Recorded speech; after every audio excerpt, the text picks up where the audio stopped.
Good morning তোমাদের সকলকে। আমার ছোট্ট একটি মিনি ব্লগে সকাল সকাল চলে এসেছি ছাদে ফুল তুলে নিয়ে ঠাকুরের কাছে। এখানে আমার ছোট্ট একটা চিলেকোঠার ঘর আছে, সেখানে প্রত্যেক দিন পুজো দিই এবং তার জন্য এসেছি ছাদে এবং ছাদটা পরিষ্কার করতে।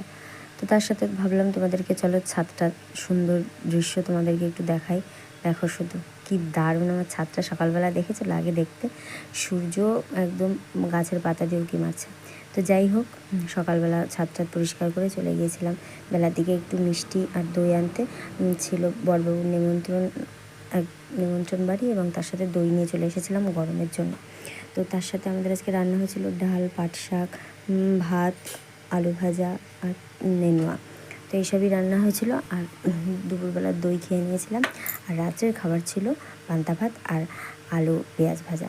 তো তোমাদের যদি ভিডিওটি ভালো লাগে তাহলে অবশ্যই লাইক করো, সাবস্ক্রাইব করো আর পাশে থাকো।